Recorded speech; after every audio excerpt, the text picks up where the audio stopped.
So over the course of time, we've seen quite a few Walloon-hilted swords on this channel, and that's 4 to be precise. We've done comparison videos, we've seen them individually described and shown in detail, and we've also speculated a little on some of the more weird ones. Ironically enough though, none of the deep dives I've done on specific examples of Walloon-hilted swords are actually of the stereotypical Walloon-hilted sword.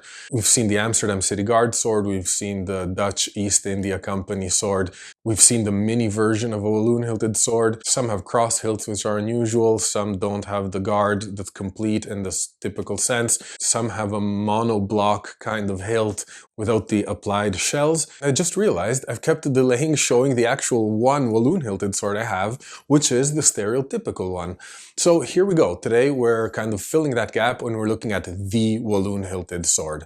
So what are we talking about, or what am I talking about at least, when we talk about Walloon-hilted sword? And I say that because Walloon-hilted sword isn't really a pure typology. There's even debate on whether they should be called Walloon-hilted swords at all. So what do I intend when we talk about it is a sword that is exactly like this. This one has all of the qualities and characteristics I would consider typical of a Walloon-hilted sword and lacks none of them. It has some defects to it, it's not a perfect sword, but it has everything. So let's start by looking at what they have. Well, let's start with the blade. The blade for me is a straight, double-edged, rather broad blade. You could imagine it something similar. I would say it's similar in many ways to me to what I would imagine on a schiavona. So a sword that has a lot of authority, a sword that is not meant for perhaps nimble fencing or like being a virtuoso of the art, but is meant for really kind of cleaving through a bunch of enemies or stabbing them too perhaps, but in a very battle-like way more than a fancy approach. Furthermore, when I think of a stereotypical Walloon-hilted blade, I also think of something with a rather short fuller towards the forte of the sword, usually with a lenticular section, and often marked with Solingen marks and Passau Wolves, but the marks can come in all kinds of shapes and sizes and varieties. When I think of a Walloon-hilt on the other side, for me the stereotype is defined by guard that is made out of 2 kidney-shaped or shell-shaped plates, which are often embedded onto a frame of the guard, and they are then connected through a knuckle bow to a pommel. To add protection to this guard, another characteristic that I think is defining of the Walloon-hilt are the sidebars that protect the outside of the hand here, and then a shorter one here you'll see that protects the inside of the hand. These bars are often connected by extra crossbars that kind of lead them to connect to the central knuckle bow. In many cases, you'll also find a thumb ring. These are definitely, for me, defining characteristics. Another defining characteristic is the rounded pommel. The pommel can be more spherical, more ovoidal. That's not an issue, but it's always rounded. For me, this is the Walloon-hilted sword. That's just to say anything different moves away from the standard. So for instance, you will find Walloon-hilted swords that don't have the screws, but they have kind of a slot in which the guard sits. You'll have Walloon-hilted swords that are without the thumb ring. You'll find Walloon-hilted swords that have more or less bars. You'll find some versions in which the shells here are integral to the guard. You'll find some versions that have different kinds of piercings. You'll find versions that aren't pierced at all. You'll also find curved blades. You'll find longer ones, shorter ones, stouter ones, and more narrow ones. In terms of pommels, you'll even see differences. You'll often see swords of this kind with lion or bear head. That's typical, for example, of Swiss swords. And none of these characteristics make these other swords non-Walloon-hilted swords. For me, they all fall squarely in the definition. But this, for me, is the stereotypical version of it, from which deviations will pop up to my interest or to my eye when I see them. So don't get mad at me if you have the feeling that I'm discounting some version of a Walloon-hilted sword that's important for you as non-Walloon-hilt. That is not the case. It's just not necessarily matching my standard. And on the issue of standards, I also want to mention one thing. None of this is written in stone and none of this is absolute. For me, it's important to have a standard version of this kind of sword because there are so many different typologies that having a standard helps me notice the deviations. For you, the standard may not be necessary or it may be different. That's fine. As long as there's no expectation of our ideas being true for everyone, then I think we can usually kind of move forward in it. So now that we've described our benchmark Walloon-hilt qualities, I think it's time to look at this one close up. If you're interested in the measurements of this specific sword, you'll find it all in the video where I compare the 4 different Walloon swords I own. So let's start taking a look at this one close up, because we haven't yet. You'll see here it has these 2 asymmetrical, again I mentioned like kidney shape or shell in some case. Sometimes you'll have decorations on them, sometimes they won't be pierced. But in the vast majority of cases, they're pierced. And they're often pierced in this very kind of crude way, I want to say. Like they're literally just holes punched into the guard, not too far away from each other. It's not like some fancy open work like you would see on some rapiers, for example. And this is due to the fact that these swords tend to be military swords. They're meant for like heavy use, and they're not rich in unique features that you may find instead on swords that are more meant as fashion statements or status symbols. In fact, probably a proper name for this sword would actually be a field sword or a campaign sword. These are the names that you often find in other languages. For instance, in German, it would be Felddegen to refer to this kind of sword. Looking at the bars, we see a rather stout and strong construction. There's some decoration, as you can see here. One typical theme, decorative theme on these kinds of swords is this kind of enlargement at the center of a bar, where it seems like the 2 halves of the bar are almost 2 separate pieces that unite at the center here. So this is especially common, as far as I know, on earlier versions of this kind of sword. So imagine we're talking about the 17th century, so an earlier part of the 17th century rather than more towards the 18th century, let's say. But of course, with many things sword-related, you can't hold these kinds of distinctions to the specific year.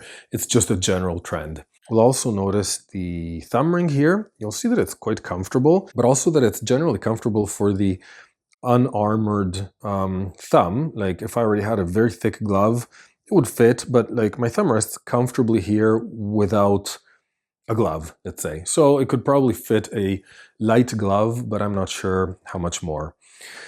You'll see that the bar configuration, you probably already saw it in the intro section, but we have the outside protective bar here, we have the knuckle guard, and we have this inside protective bar. You'll also notice that the inside one is shorter, kind of connects directly to the knuckle bar here, whereas the outer bar here connects into the pommel and then has this separate section that blends into here, the knuckle guard. This is very typical style of guard for a Walloon-hilted sword, of course. And since we're talking about connection to the pommel, you'll notice that you have 2 connecting points. One is the knuckle guard that comes here at the center of the pommel, and one is the outside hand guard. In this case, you'll notice that this sword is not in the best shape at the moment. One screw is completely missing, and in fact, I'm not sure it comes through on video, but it seems like the inside is stripped off, so I wonder if someone tried to pull this out and just kind of stripped the thread out. And you'll see that here the screw isn't a screw anymore. It's kind of a rivet almost. It's a nail head or screw head that's been flattened over, so this can't really move away anymore. In any case, even though you had screws holding the hilt assembly together, all of these swords are peened. So it's not that the screws make for easy disassembly or anything. I just think they made for a quick assembly when being produced. It was easier to screw parts in place rather than to have to weld them in place or kind of connect them with wedges or stuff like that. You'll notice that the peen on this sword seems to be rather shiny. So to me, this kind of differential aging between the pommel and the peen points to it perhaps being a composite. I would not be surprised at all. However, you'll also notice that the sword itself in many sections has undergone, well, let's say the aging is not overall uniform, and we'll see that especially on the blade as well. So it's hard to kind of draw absolute conclusions from this. It could be a composite, it could be that it was reworked and remanaged from original pieces of the one sword. It could be that it's just original, but it's been cleaned out in this section here around the peen, and as you can see in other areas as well. However, if I were to venture a guess, I would definitely say that I think someone reworked it at some point, because you'll see that this pommel, for example, doesn't sit perfectly straight on the grip. So you'll see that the edges here, this one is really flush with the grip here, whereas on this side it kind of pops out. Of course, it could be that the tang was bent at some point, but to me this feels like a sloppy reassembly. That's of course not to say that any of the parts is inconsistent with the rest. It could be a sloppy reassembly of original parts. What we do see for sure though is that the grip has been reworked.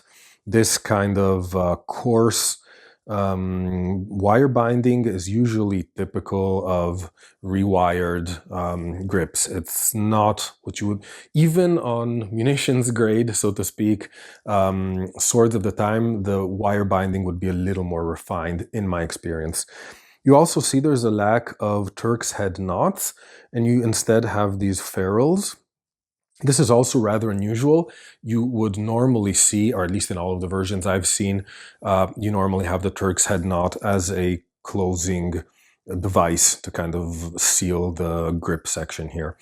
Also, you'll see that these ferrules here are made out of what looks like brass, which is, I think, unusual because the rest of the blade is iron and steel, so this is the only brass component. However, unusual and composite as it may be, this sword still has some interesting things to tell us. For example, there's an inscription on the pommel here. So it seems to be an L, and inside the L there seems to be an O, for example, or a 0. I don't know what these mean, of course. These could be the initials of the owner. They could be some kind of inventory mark or regimental mark, like some almost ante litteram regimental marking. I'm not sure. So who knows? Maybe in the future this little writing here will be able to tell us something more about the sword. You'll also see that there's a lot of weird coloring to it. It seems like there's some yellowish sheen, sometimes it's shiny, sometimes it's more dull. And that's because at some point in time, this specific sword was varnished. This is a common practice, was a common practice among collectors some time ago. It's definitely fallen out of fashion. I don't know of any modern collector that would slather their sword in varnish like this. It does often help to preserve the sword really well, but it also creates a rather ugly visual effect. And there's also the risk, of course, that if there's rust or humidity under the varnish, it keeps eating into the metal under that protective coating. So it's definitely not a method I would recommend. But it's something you do see a lot in older collections once they go for sale. You'll also see, speaking of treatment of the metal, perhaps by well-meaning but not well-practicing people, you'll see that the guard here seems to have been polished in a bit of a rough way. So I'm not going to go as far as to say that there was power tools applied here, but we're as close as we can get, I think, without having grind marks. You do see, what's interesting though is that it's been done in a bit of a lazy way, I think. So while a lot of it has been, a lot of the aging has been removed, you still see it in a lot of sections. It almost feels to me like someone just wiped and cleaned really roughly and then got tired before addressing the small detail areas. And that's a good thing, of course, because this sword, while wonky and not perfect, has still been able to preserve part of its historical character, I would say. Speaking of which, I think one interesting thing to look at is the underside here of the guard, where you actually see kind of the hammer marks, and I hope they come through on video, but it's really rough and uneven as a surface. It's definitely something you wouldn't see in modern manufacturing, where a plate would be like perfectly smooth. This is definitely not the case here, and it actually feels like these bumps and things are due to the punching, because if I feel almost at every punch hole, there's like a dip. And this actually also tells me that the punching direction of the plate was from the inside out, at least on this sword, because here you feel the bends in the, on the underside you feel like the dips in the metal, whereas on the outside it's been smoothed out. So obviously you would have paid a little more attention to the outer section of the guard rather than the inside. In any case, it's smooth, so there's no like burrs or edges that would hurt during use. We'll also see it has this quillin that unfortunately is a little bit crooked. It's seen better days, but it's still there, so that's a good sign. Sometimes swords lack their quillin if it's been hit. One other interesting thing I think we can look at when we're looking at the blade here is how thin it actually is. You'll see that here it's inserted into a groove in this frame, but then here on this point we can actually see it in its full width, which is not much.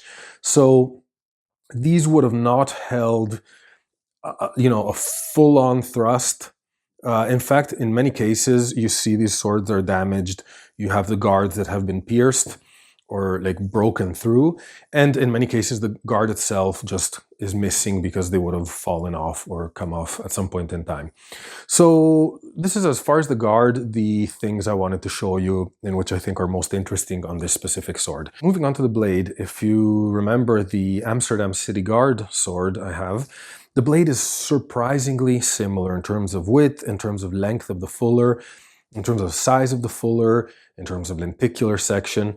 It's just a little bit shorter, so I think it may be this much shorter than the Amsterdam City Guard one. However, whereas the City Guard one has a full, complete tip, this one is rounded, so it's definitely possible that the blade was a little bit longer and was shortened.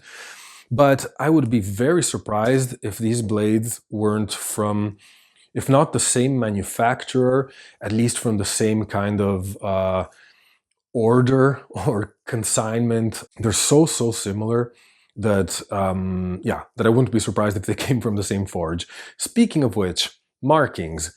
This one has some markings, but they are a little bit unusual. One, because you can't read them. Or at least the majority can't be read, but now we'll see something else too. So first of all, what you can see is in the fuller here, we have some X's. This is fairly typical of, you'll see there's an X here that's very visible, and there's what's left of an X, I think, here. So we can assume, yeah, there's an X also here on this side, and unfortunately nothing readable. Oh, actually, yes, it's right there, another X. So we have these 4 X's, and normally in between these kind of symbols, you would have Sahagum or Insolingen or some other kind of mark of that kind. Here we don't have that, but we do have, look at this and tell me if it reminds you of something. To me, this, especially if we look at it in this direction perhaps, reminds me of a very badly drawn Passau Wolf, perhaps. You can almost see the body, hear the eye, some attempt to the legs. I think it's more visible here. It would be running in this direction. This is my impression. So I wonder if this blade is displaying a badly forged Passau Wolf mark. We know that the Passau Wolf was often reproduced in Solingen, but it usually didn't look as bad as this. So I don't know what happened here. Of course, it's also possible that I'm just seeing things and that these are remains of something, some other symbol, but it just looks so much to me like a crude Passau Wolf. And it's too similar on the both sides. You have these 2 longer lines that kind of converge here. It's too similar to the wolf to me and too consistent on both sides to be just like scratches or damage in the blade.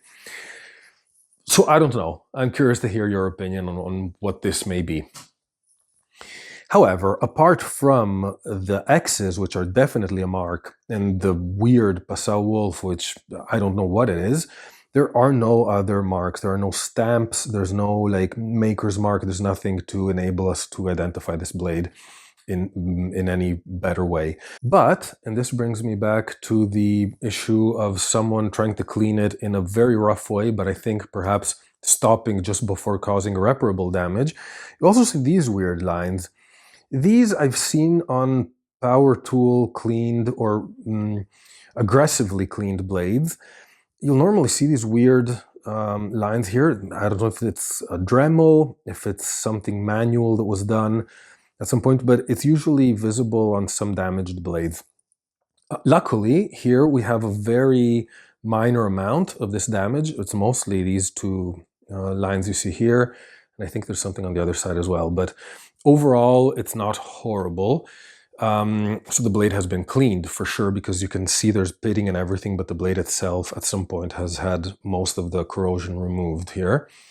The blade, other than that, so other than those markings, the blade is surprisingly intact. There are a few notches, but very minor on the edge, on both edges, but especially on the bottom edges, on the cutting edge. Both are sharp, by the way, or were sharp. And the blade, though, is in surprisingly good shape. So here it is in all of its quirks and imperfections. I hope you enjoyed it. What's interesting to me is that the Walloon-hilted swords I have that are actually complete and non-tampered with are the examples of non-typical ones. This one instead, which is the most tampered with, the most damaged in a sense, is actually representative of what the stereotypical Walloon-hilted sword is. So I find that really interesting. Nevertheless, this is a beautiful sword. It handles really nicely, and for all of its imperfection, I still think it's a lovely piece of history. So I hope you enjoyed it, and I'll see you soon in another sword video. Bye!